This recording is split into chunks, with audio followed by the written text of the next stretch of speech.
Hi, I'm Grace Speroni, and welcome to Conversations with the ERC5. Today my guest is Steve Lettery from Cinch IT. Steve, welcome to the podcast. Thanks for having me. Oh, it's a pleasure, and I'm excited because you're gonna teach us how IT can be a cinch. Yeah, make it as simple as possible. So that would be wonderful. But first, can you give our audience just a little bit of background on how you got involved with Cinch IT and what led you here to Western Mass? Because I think it's a great story. Yeah, definitely. So all I've done in my career so far has been the managed IT space, which is just, outsourced IT services for businesses. And I went to school, got all my IT certifications, got my A+, my Net+, my security, everything I needed. And I got picked up actually at a local IT company and started on the help desk and then moved into, managing projects and just, working with businesses in the area around central Massachusetts, helping them with their IT, fix issues, everything like that.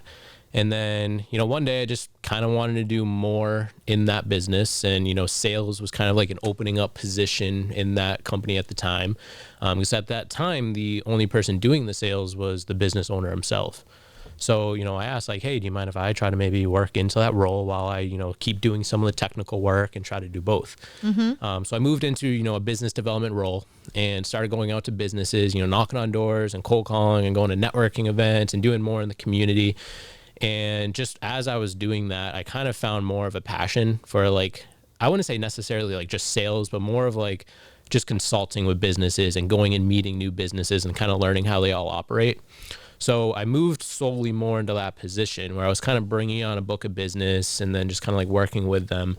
And during that time, I was actually competing against Cinch IT because they were also a local IT company. And clearly they were doing great and they were growing. And, I kept seeing them out at networking events and I was meeting their clients. They had nothing but good things to say about them. So, one day I actually met the owner. And I just asked the owner, hey, learn a little bit more about them. And at that time, they actually just started a whole franchise model, which I thought was just honestly very interesting and cool. And it was a whole different kind of model to the IT space. So I asked him, hey, do you mind if I come work for you? And, we went out to lunch, we talked, and, he brought me on as a sales rep for him.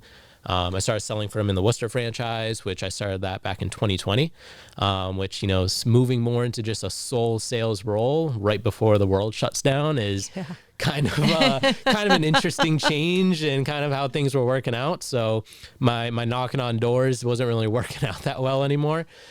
Which was fine. I still was able to bring on clients and I actually kind of pivoted my entire philosophy of how I was working with new clients more into an educational route. So I started, partnering with the local chambers and providing webinars and just kind of started providing as much free education that I could out to businesses, especially during something like that. Because there were so many businesses that were just struggling with, day-to-day IT and kind of figuring out what software should I use? How should I manage a remote workforce?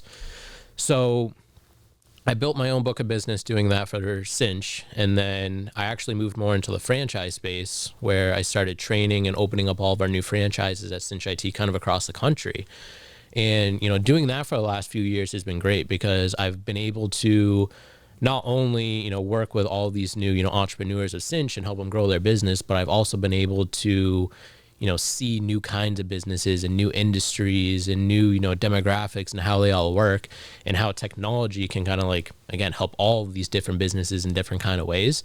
So over the last few years, I've been seeing all of these businesses grow and, working with businesses all across the country that I really got more of the passion of all right, I want to do it myself now. I want to get my own franchise. I want to start growing it. So me and my brother-in-law, we partnered up to open up our own franchise here in Western Massachusetts.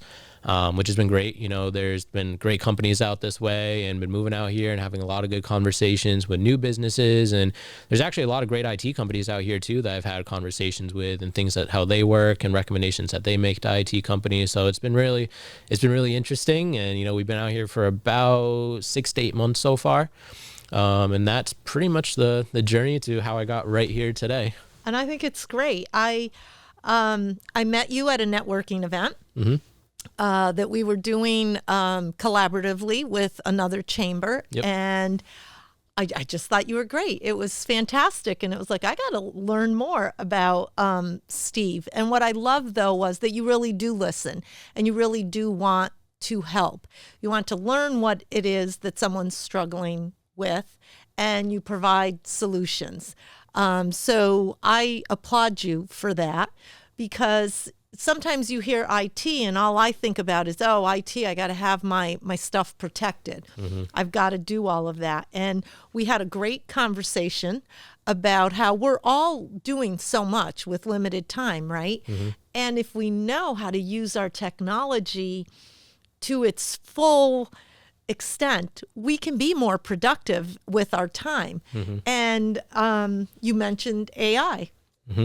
And I loved how you explained it to me. And I had heard other people talk about it, but I was like frightened. It was still like that big monster in the room, I guess. And it's like, oh, I don't want to mess with IT because what if something goes wrong?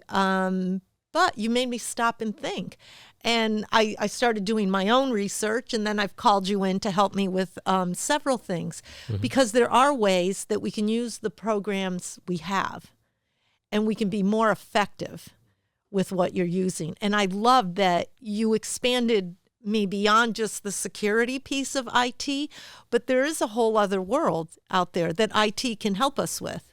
Absolutely, yeah. So IT can get broken up into like so many sections now, right? And my role is to try to make it as simple as I can on every segment of that IT branch for any kind of company. If it's security, if it's productivity, if it's software, if it's AI, automation, whatever it might be. And yeah, so with AI and automation, it's definitely been a buzzword that's been going around for the last few years, right? And I say really in the last year, I think is when it really just started to spike for companies, especially with like ChatGPT coming out. And that's when people realize wow, AI can be simple. It's just, I write in a message and it comes back to me and it listens. I can go back and forth and it works great. And what I try to do is there's other AI tools outside of just ChatGPT, between Copilot, that's what we spoke about, or other ones that if you can see how to leverage it in a simple way, that's how businesses can adopt it. And there's been so many, I would say webinars or, different kinds of trainings I've seen out there that, people say, hey, use AI, it's going to make you more productive, more efficient, and however else they want to pitch it. But no one shows really how to use it. Yes. And that's always been I've seen the issue. And that's kind of what I try to help companies with. It's all right, you want to use AI, but no one here knows how to use AI, right? In a secure way, but also a productive way. So let's break up your business into, sections. If it's your email, or if it's maybe a workflow in one of your softwares, or if it's onboarding new staff or whatever it might be. And let's figure out how can AI now automate these steps for you. And now from automating, let's say maybe hiring a new employee, or, maybe just going through your email, how much time a week is that now saving you? And then how much time a month is that saving you? And that's where now you can really start looking at the ROI of bringing in tools for AI and automation. And now every business can really adopt them differently. I don't try to go to businesses with a cookie cutter approach saying, hey, you have to do it exactly like this. My role is to come into a business and really try to learn, walk me through your workflow, walk me through your operations, so and I can try to bring some of these recommendations to you. And if you want to adopt them, great. If you don't want to adopt them, no reason why we don't have to. We can hold off on it if we have to. And now even before AI, and you kind of brought it up, is security, is, AI and automation, I think is, again, great, clearly, right? I'm not trying to slam it down people's throat, but I think people can definitely leverage it in a smart way. But before you start leveraging AI and automation, you should definitely have security set up. Because a lot of these tools, and this is where I'm starting to definitely see risk, and I think a lot of businesses are going to see more of the risk this year, is they've adopted so many AI and automation tools, and they're putting it into their business without considering how can this negatively affect the business? What level of access does this tool have on my network? And have I made sure that all of the right permissions and, security controls have been set up before I allow this AI, tool or software or whatever it is, just, go wild in my network? And that's a whole nother conversation that I think, businesses can definitely start. One, I think in a step process, figure out the security of your business, which that's multi-layered, right? Between your network, the endpoints, your email, the training the employees, Yes. and now start moving into like the AI and automation route. And that's what I loved. It was, again, you just listened to what I was telling you, what my struggles were, where I needed help, and you were able to provide suggestions. And as you're saying, oh, well, have you thought about this? Or, Microsoft 360 and how you could utilize A, B, and C. And all of a sudden it was like, you have these moments and it's like, yes. And the reality of it is, though, if I can streamline what I'm doing by 20 minutes a day, 30 minutes a day, that adds up. And when we are all packing our schedules the way we do, right? We are going from sun up till sundown, and we've all got so much on our plates. It's a matter of being as effective as possible with the time that you have.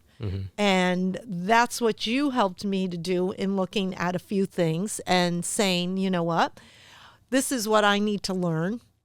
And this is what I need to do. These are the next steps. So I'm very grateful for that. Yeah. Thank you. Absolutely. And, to your point, it's not just about the AI. It's how do I get all the other things in place and then bring the AI in to work. Exactly. Yeah. I think, again, it's all about layering it the right way. Yeah. You shouldn't be just speeding into any kind of new tool or software without doing a little bit of research. But then more importantly, I'd say really preparing the business, for whatever change you're going to be about to do. Right. And again, like I bring up security, and there's businesses that care about the security. There's some businesses, unfortunately, you really got to try to like push them a little bit to care a little bit more about it. And again, I understand, cybersecurity, it's not a super fun topic to talk about for some people. And I try to make it, again, simple to understand and why you should care about it in the first place. And again, AI is it's another, what I tell everyone, it's another risk that you can open up to the business if it's not correctly set up. And when I mean correctly set up, it all ties back to the cybersecurity part. And I think it's super important for small businesses to really understand that, because the liability that small businesses have due to cybersecurity could really affect if they can, maybe make payroll one month, or if they have to close their doors just because of some sort of kind of cybersecurity attack. I've seen businesses that by accidentally wire transfer $100,000 away because it looked like a fake invoice, or someone wanted to change a deposit, whatever it might be. Or there's been ransomware attacks where maybe wherever they store all of their data gets locked down, and now they have to pay however much in Bitcoin to get it back. And for, again, a small business, let's say if it's $100,000 to $200,000 fee, like most businesses can't afford that, unfortunately, especially Right. like, again, the small businesses that I try to mostly focus with. And that's trying to get proactive and trying to get ahead of it. And again, all these tools, Microsoft 365, cloud services, whatever it might be, they're all great, but they don't guarantee that you're secure at the end of the day. Right? There's a lot of maintenance that you have to do on it. You got to have some third-party tools in place. You have to monitor a lot of stuff. And having all of these layers of security in place for those tools, which again are great softwares, you want to make sure you're, again, protecting the business before you're just diving right into all different kinds of software. Okay. We could talk for much longer. And I guess that means you have to come back on the podcast. I'd love to. But you hit on so many important things. And for our businesses that are out there, especially, as you said, our small to mid-sized businesses, they've got so much going on. And there's so much involved in their day-to-day. And sometimes you want to spend the time to really dive into this stuff, but you're like, oh, I got to put it off because I don't have the time. How can they get in touch with you and just be able to have a one-to-one with you? And hopefully you can do for them what you were able to do for me and provide some guidance and help me to see where I have room for improvement and how I can work with you to make my work flow. What's the best way for them to get in touch with you, Steve? Yeah, there's a few ways. You can go right to our website, which is just cinchit.com. On the website, there's a contact form. And if you want to speak to directly me, you can just throw my name in there and you can speak directly to me. I'm also I'm pretty active on LinkedIn. So if you just search me up on LinkedIn, Steve Lettery, you'll see me. And I have obviously Cinch IT. You got your newsletter, Yeah, and you've got tips in there. Yep, I have a technology newsletter. I'm posting every 2 weeks, just, again, tips and tricks and ways that businesses should be leveraging IT. So connecting with me on LinkedIn is usually another great way as well, too. Okay. Well, thank you so much for joining us today. This was really great information. I thank you for connecting with me. I'm excited for 2025 and all the great things that we're going to do together. And we're excited to also have you in. I'll put in a quick plug as an ambassador. So welcome to the ERC5. Thank you for having me. This was awesome. Thanks so much, Steve. And thank you for joining us for Conversations with the ERC5. If you'd like to be the next guest here at Stonegate Studios in Wilbraham, please go to our website at erc5.com and you can sign up there.